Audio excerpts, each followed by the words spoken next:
So, in our last episode, we talked about the controversy surrounding No Man's Sky, which was one of the most anticipated games of 2016 and undoubtedly one of the most disappointing releases of any game in a long time.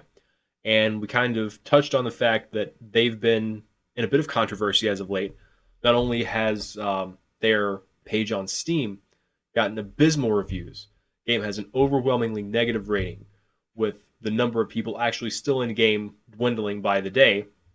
And they were being investigated for false advertising. And things have gotten even weirder because apparently there was a tweet made that said the game was a mistake. Right. And this whole thing keeps getting weirder and weirder because at first people were saying, maybe it was a hack or something. Then apparently it came out that Sean Murray, the developer himself, was the one behind it. But then they said that their emails were hacked and it had to do with LinkedIn.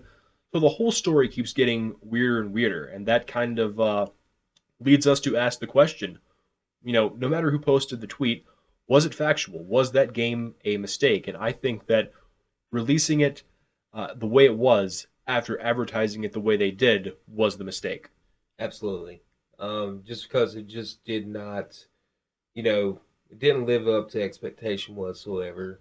And then, of course, for them, to mysteriously just disappear Right. after the game's release, it just leads us to be like, well, these guys were out to make a quick buck and just split. Yeah, exactly. And that's, I think, what's drawing the ire of a lot of people because if you do have a product these days that is not well received, we live in an age where people can give instant feedback, not just, to the people who listen to them, but directly to the developers. Now we have things like social media and, we have these rating systems that we were talking about. People can voice their displeasure with the developers.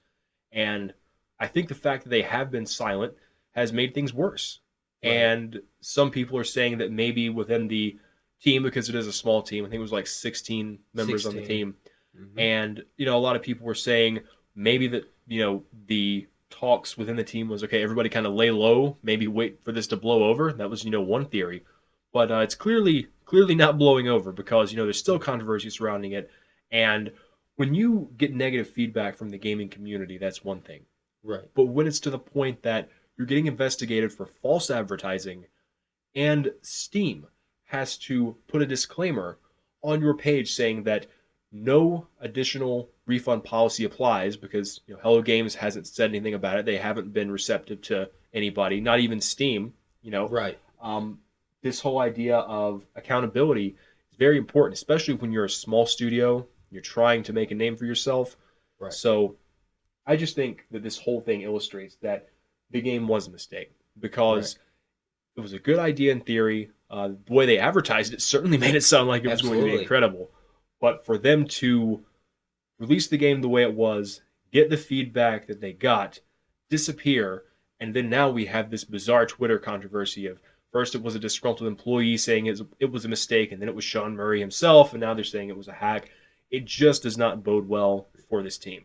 No, not none whatsoever. And it just goes to the fact that this hasn't blown over. It's not going to blow over because of the fact that their fans, even corporations that want answers. Yeah, Laying low is not going to solve this problem. It's not going to go away for them, and for them to make ever a comeback, no, I don't see it happening because I found this out. People that actually bought the game, they get to a certain point in the game and they can't finish it and yeah, like it just bugs out and just won't let them continue any further.